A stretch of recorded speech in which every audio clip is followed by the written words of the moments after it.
A long time ago, there lived a kind and loving woman who had 4 daughters.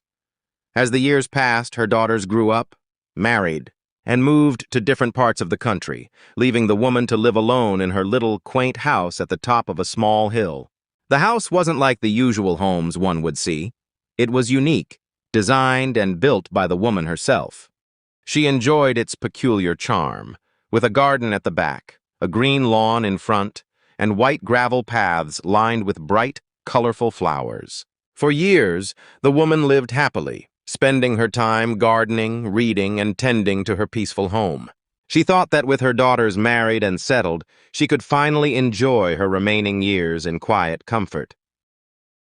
"When one has raised a family of 4 children and married them off happily," she often said to herself, "she is surely entitled to rest peacefully."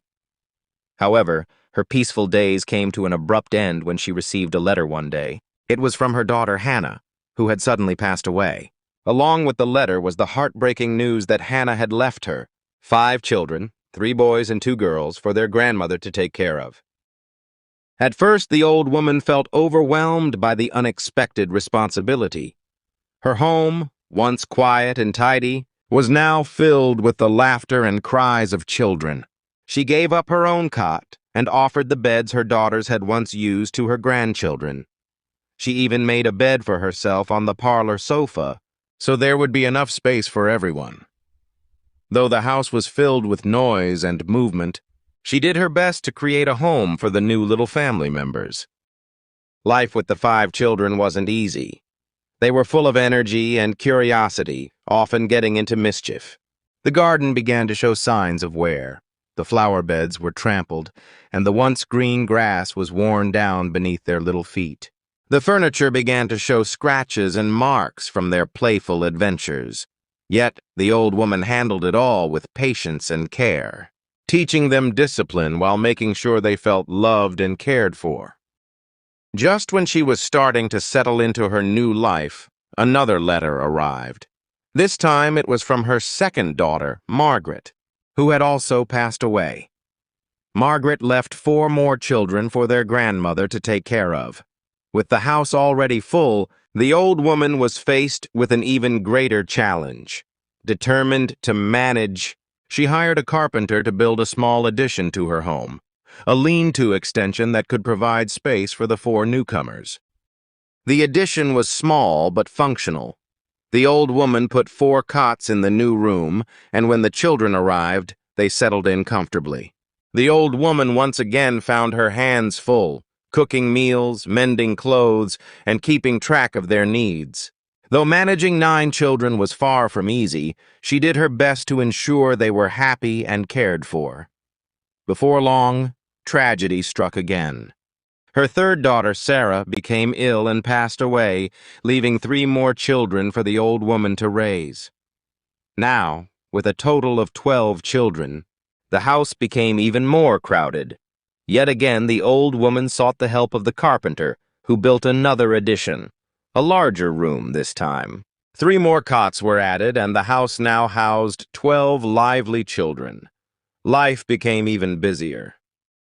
The children's constant movement left the garden and paths in a constant state of disarray. There was little grass left, and the white gravel was often scattered by their playful hands and feet.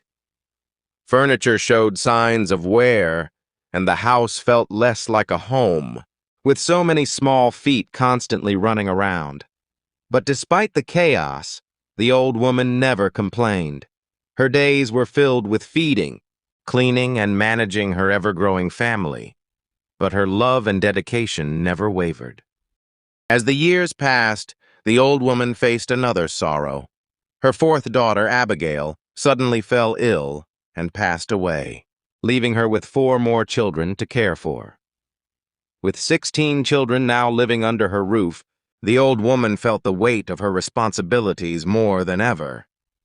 Desperately needing more space, she once again turned to the carpenter. Another addition was built, making room for the 4 new arrivals. The house now appeared quite odd with so many extensions added, but the old woman found solace in knowing that all the children were together, safe, and well cared for. She continued to dress them alike to save on clothes and fed them simple yet nourishing meals, bread and milk for breakfast, milk and bread for dinner, and bread and broth for supper. Despite the simplicity of the food, the children grew healthy and strong. Though her life was busy beyond measure, the old woman remained cheerful and devoted. She had fully embraced her role as a caretaker, despite the overwhelming task it had become. The house may have been worn down by her large family, but the love and warmth it provided remained unwavering. And despite the stranger who once passed by and laughed at the odd sight of the house, the old woman only smiled, knowing that her family was her greatest joy. "What are you laughing at, Grandma?" asked the old woman, sitting on her doorstep, busy mending 16 pairs of stockings. "At your house," replied the stranger with a chuckle. "It looks exactly like a big shoe." "A shoe?" she said, her eyes widening in surprise. "Why, yes. The chimneys are like shoe straps, the steps are the heel, and everything else makes the foot of the shoe." "Maybe," said the grandmother, smiling softly, "but it's full of children, and that makes it different from most shoes." Here, the stranger went on to the village and began telling everyone he met that he had seen an old woman who lived in a shoe. Soon, people came from all around the countryside to see the strange house, often leaving with laughter ringing in their ears. Grandma didn't mind the laughter at all. She was far too busy managing the chaos that came with caring for 16 children.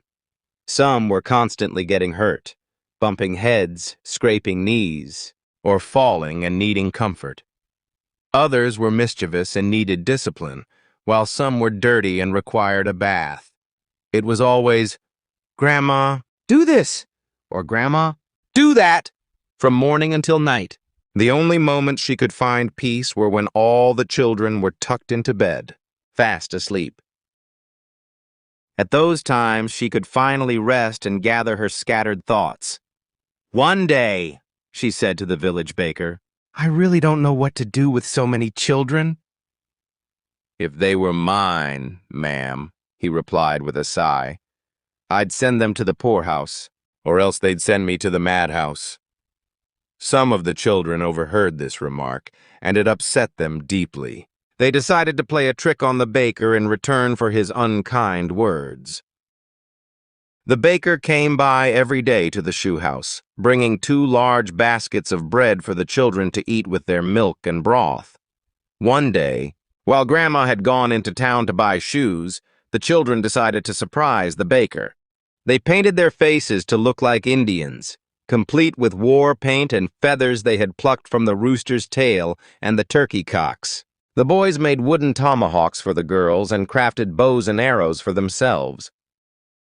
Then all 16 children hid in the bushes near the top of the hill. When the baker arrived slowly up the path, carrying 2 heavy baskets, the children let out a loud, unearthly war whoop.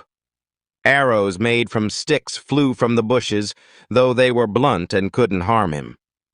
Still, they rattled all over his body, one hitting his nose, another his chin, and several sticking fast in the loaves of bread. The baker was terrified, with children rushing from the bushes, waving their wooden tomahawks. He dropped everything and ran down the hill as fast as he could go. When Grandma returned, she asked, "Where is the bread for your supper?" The children looked at one another in surprise, realizing they had forgotten all about the bread. Finally, one of them confessed, and they told her everything about how they had frightened the baker for his rude remark. "You are 16 very naughty children," Grandma exclaimed, shaking her head. "For punishment, you'll eat your broth without any bread, and then each of you will get a sound whipping and be sent to bed." The children burst into tears all at once, creating such a loud uproar that their grandmother had to put cotton in her ears to protect her hearing. But Grandma kept her promise. She made them eat their broth without bread and one by one undressed them for bed.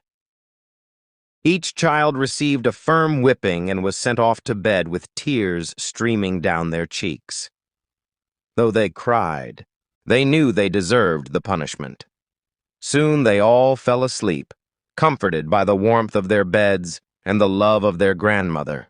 As they grew older, the boys began working for neighboring farmers, gradually reducing the size of Grandma's household.